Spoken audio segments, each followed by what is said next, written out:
महान स्वतंत्रता सेनानी, भारत रत्न से सम्मानित भारत के पूर्व उप प्रधानमंत्री और लौह पुरुष के नाम से प्रसिद्ध सरदार वल्लभभाई पटेल जी की जयंती के अवसर पर भारतीय जनता पार्टी के वरिष्ठ नेता डॉक्टर मनीष पंकज मिश्रा सहित भाजपा के कई कार्यकर्ताओं और पदाधिकारियों ने गया कॉलेज के गेट नंबर 1 के समीप स्थापित सरदार पटेल जी की प्रतिमा पर माला और पुष्प अर्पित कर श्रद्धांजलि दी। इस अवसर पर डॉक्टर मनीष पंकज मिश्रा ने कहा कि सरदार पटेल जी भारत की एकता और अखंडता के प्रतीक थे। उन्होंने स्वतंत्रता के बाद देश को एक सूत्र में पिरोने का जो ऐतिहासिक कार्य किया, वह आने वाली पीढ़ियों के लिए प्रेरणा स्रोत रहेगा।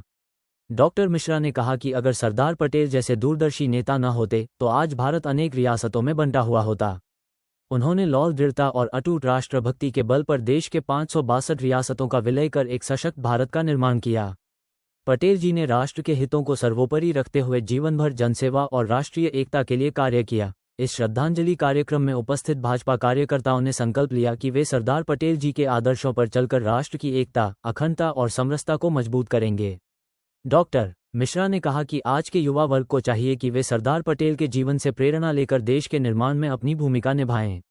अंत में उन्होंने कहा कि सरदार पटेल का जीवन हमें ये सिखाता है कि कठिन परिस्थितियों में भी राष्ट्रहित सर्वोपरि होता है और सच्चा राष्ट्रभक्त वही है जो देश को एकता के सूत्र में बांधने का कार्य करे।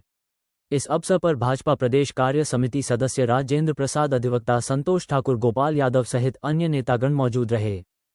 वंदे मातरम, वंदे मातरम। सरदार पटेल अमर रहे, अमर रहे, अमर रहे। सरदार पटेल अमर रहे, अमर रहे, अमर रहे। भारत माता की जय, भारत माता की जय। सम्मानित लौह पुरुष सरदार वल्लभ भाई पटेल जी की 150वीं जयंती पर उनके चित्र पर हम लोग आके माला पुष्प चढ़ा के श्रद्धा सुमन अर्पित किए हैं। वो देश के एक बहुत अच्छे नेता में से गिने जाते थे और उन्होंने अपना जीवन में जो कार्य किया है वो बहुत ही सराहनीय कार्य किया है और उन्हें हम लोग नमन और वंदन करते हैं और उन्हें हाथ जोड़कर प्रणाम भी करते हैं। आज उनके 150वें जयंती पर हम उनसे अच्छी सीख भी लेते हैं कि उन्हीं के मार्ग पर हम लोग को देशवासियों को चलना चाहिए, क्योंकि उन्होंने देश के हित के लिए अनेकों कार्य किया है और उनसे हम लोग अच्छे उनके बारे में जानकारी अच्छी लेते हैं और हमेशा इनके मार्ग पर चलने का कोशिश करेंगे। मैं गया डॉक्टर मनीष मिश्रा, गया बिहार।